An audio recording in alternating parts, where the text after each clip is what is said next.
Worried and angry Syrians gathered at the gates of their country's embassy in Cairo today, but the gates are locked. Yesterday, Egypt's president cut diplomatic ties with the regime of Syria's dictator. He also called on the U.S. to establish a no-fly zone over Syria to help rebels bring down the government. Meanwhile, next door in Jordan, the king says his country will defend itself if Syria's civil war spills across the border.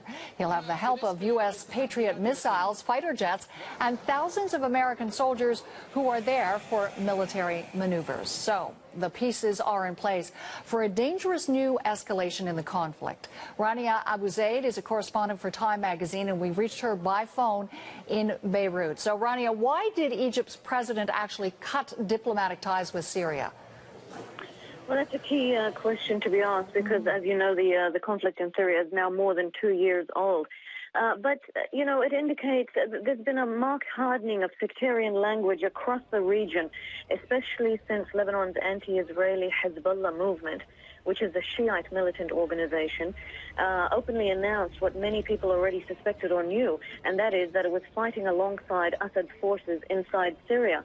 Now, Morsi's comments come just days after a group of influential Sunni clerics meeting in Cairo called for jihad in Syria, or holy war. Now, the rally that Morsi was addressing was also called for by hardline Islamists who are loyal to the Egyptian president. So it needs to be viewed within that sort of a context.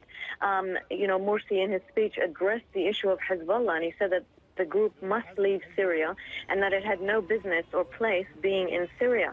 Now, some of Morsi's local opponents, like the Egypt's April 6th movement, have basically claimed that, accused Morsi basically of capitalizing on Syrian blood and playing domestic politics to try and, you know, rather than, and to promote a U.S. agenda rather than anything else. And they said that they were quite surprised by his comments that come this late in the Syrian conflict. And we know as well the King of Jordan is weighing in on the situation in Syria. What's he saying about the conflict? Well, you know, Jordan, like many of these neighboring countries, is really is bearing the brunt of the conflict in Syria. About 500,000 of the about 1.5 million refugees inside who have fled from Syria are in Jordan.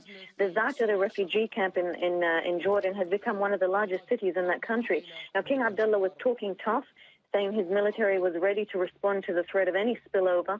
And as you mentioned, this comes as the country is currently hosting multinational military exercises involving thousands of U.S. troops, and those exercises are in their second week.